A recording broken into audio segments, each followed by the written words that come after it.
Hallo zusammen, das ist Kronklitus oder Chris. Ich hoffe, es geht nicht gut, ich hoffe, alles klar. Willkommen auf der Map Aquarium. He? Das Mal habe ich es, glaube ich, richtig gelesen und geschnallt. Ist aber auch gar nicht so schwierig, weil die haben ja schon noch ein bisschen Aquarien drin, die Map. Und ist auch eine, die es in Black Ops 2 schon mal gegeben hat. Jetzt, wenn ich hier irgendwie hinten bin, ja, nicht so gut gelaufen. Wenn ich hinten bei C starte, aber auch bei A, versuche ich eigentlich gerne zum B zu ziehen auf dieser Map. Weil das B ist hier ziemlich hart umkämpft, sicher auf anderen Domination Maps auch. Aber da kann man zwischendurch mal einen abkassieren oder sogar etwas reinnehmen. Hier allein an meine ist ein bisschen heißer und eigentlich hätte ich, glaube ich, gescheiter nicht auf den Gegner dort oben geschossen. Aber man ist da oben gleich ein bisschen killgeil vielleicht und macht den einen oder anderen Fehler. Zum Glück hat es aber gleich schön gelangt, das B einzunehmen. Und ich spiele eigentlich alles mit Randoms, das merkt man zwischendurch auch sehr gut. Irgendwie ist es zwischenzeitlich sehr unkoordiniert gewesen, das Gameplay. Und so habe ich eigentlich primär versuchen, das Zeug allein zu reissen. Ihr kennt sicher das Gefühl, wenn der Rest vom Team nicht wahnsinnig gut ist. Aber das Gute ist, dass das gegnerische Team hat doch auch ein paar drin gehabt, die sich auch noch nicht so gut auskennt. Und rein von dem her ist mir da auch zwischendurch wieder einer reingesäckelt. Und ja, ihr seht, ich spiele gang noch mit dem Black Cell Raketenwerfer.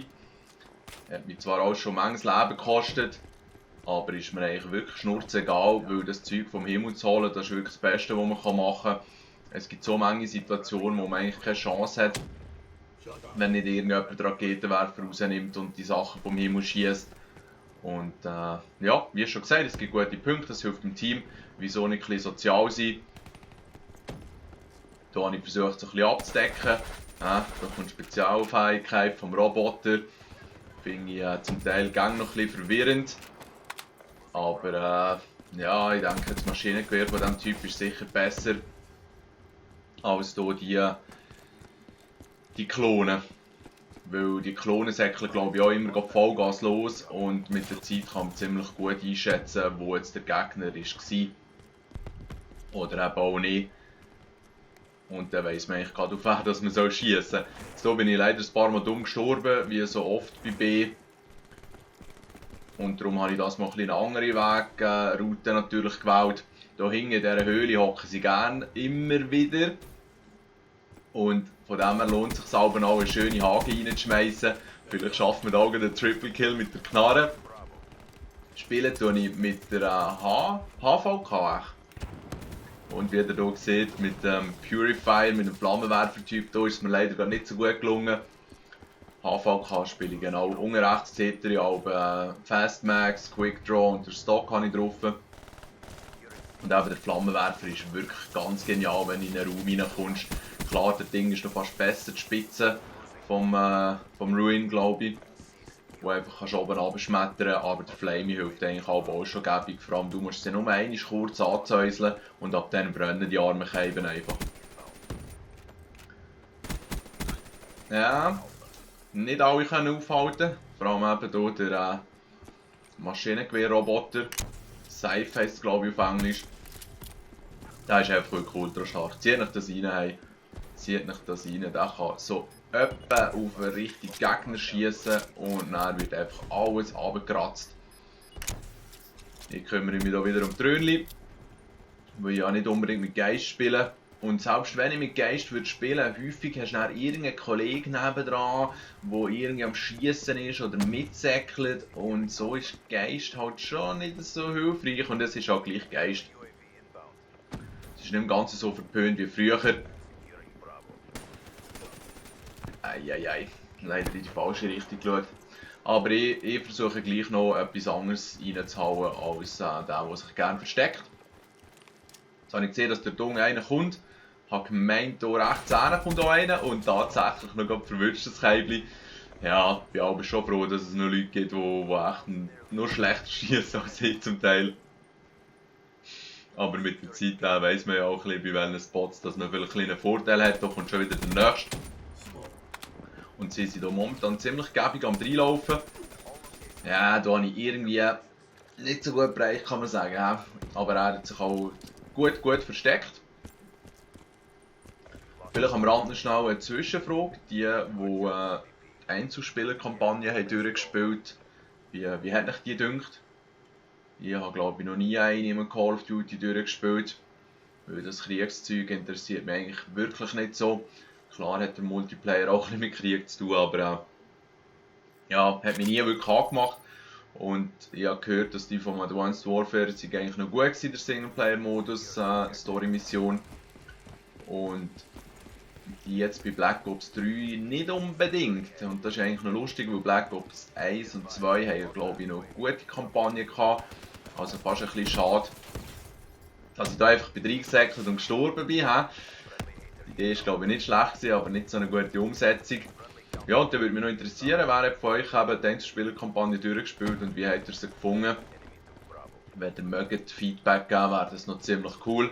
Ich weiss, ich bin auch noch nicht so stark mit zurückgeschrieben. Ja. Das war auch ein wunderschöner.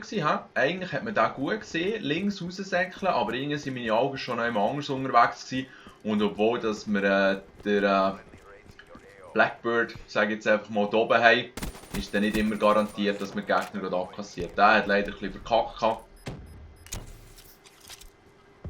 Aber wenn man so in die Gruppe reinsäckelt, ist es dann gleich noch gefährlich.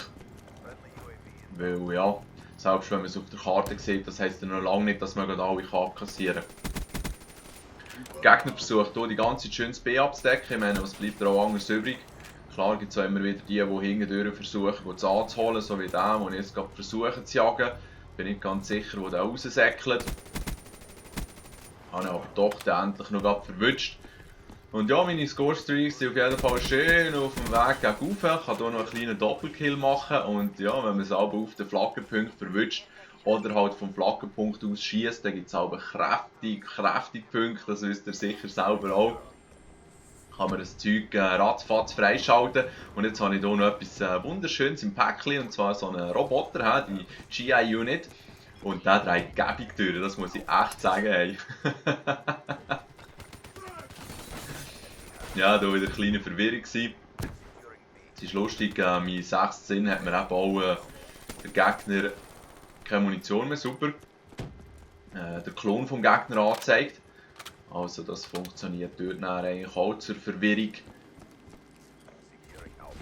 Aber eben so effektiv scheint mir das mit dem Klonen nicht zu sein. Ich weiss nicht, ob irgendjemand wirklich mit dem spielt. Hier bin ich ein bisschen rumgehockt, habe nicht genau gewusst, was machen. Ich wollte noch ein bisschen defensiv sein, weil eventuell einer um die Ecke schaut und tatsächlich gerade schwenken kann. Jetzt habe ich glaube ich die VMP erhangen, wenn ich mich nicht täusche. Schnell Hellstorm runterlassen und ja, ihr seht, vom Level bin ich noch nicht so weit, um viel anderes auszuwählen bei den Score-Streaks.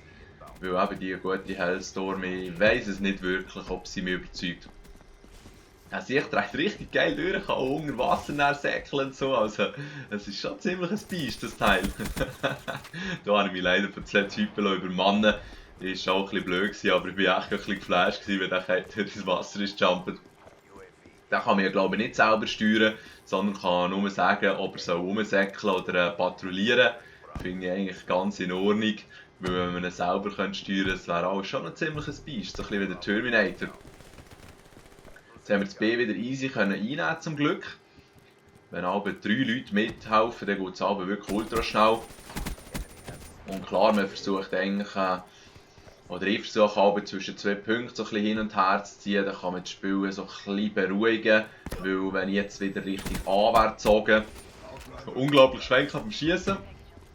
Ja, und wieder A hat eingenommen, hat die Spawns wieder geflippt und ja, ich bin aber leider nicht so begeistert. Das habe ich glaube ich auch schon erwähnt, wenn die Spawns allzu fest hin und her hüpfen, weil ja, ich komme dann eigentlich nicht mehr klar und werde ständig von hinten erschossen. Ihr kennt das Gefühl sicher auch, jetzt kommen von oben ein paar Gegner, auf der Minimap gesehen. Ganz geil, dass ich immerhin einen abkassiert habe. Der andere höckelt dort so ein bisschen komisch, ich weiß nicht genau, was der dort geplant hat. Und die Sentry Gun bringt mir glaube ich nicht mehr allzu viel. Aber gleich hat man eine Sentry am Laufen, kann die ziemlich schön immer eine Seite abdecken. habe ich auch schon erwähnt. Hier verwünsche ich glaube ich ein paar, immerhin 3. Ja, voll. Mal. Aber lohnt sich schon ein bisschen. Und zum Glück habe ich die Sentry nicht zerstört. Ich bin zwar nicht sicher, bringt euch das etwas, wenn man durch den Rauch drauf schießt? Ist es ein bisschen bling, oder wie war das die Überlegung von dem Typ, der das gemacht hat? Mit dem Rauch spiele ich eigentlich nicht so gerne, weil ich mir dann selber die Sicht auch verdecke. Und das kann es ja wohl nicht sein, dass man selber auch nichts sieht. Man kann sich zwar gut drinnen verstecken, aber es ist für mich nicht unbedingt ein Vorteil. Wie gesagt, wenn ich hier blind bin, zum Schluss noch ein bisschen reinflamen, hat wunderbar funktioniert. Die sicher schreien Alben aufs Sträubste. Jetzt sehe ich, dass hier hinten ein paar spawnen, hier jetzt ein paar, da ist der Sentry noch rumfingerle. Und das ist dann auch eine Killcam geworden. Final Killcam sozusagen. Also es ist wirklich eine gute Runde gewesen. Die ist mir gäbig gelaufen. Jetzt drücke ich noch den Falschknopf. Hier wäre der richtig. Klar, eben auch x-mal gestorben auf jeden Fall, aber auch gerade durch die Score-Streaks ziemlich viele Kills können machen. Die Runde hat echt Spass gemacht, muss ich sagen. Ich wünsche euch eine gute Zeit und alles Gute. Gute Tage, gute Vorbereitung, gute Geschenksuche. Und auch wenn es zwischendurch vielleicht mal nicht so gut läuft, es wird dann wieder besser, he? Das sind die klugen Worte am Schluss.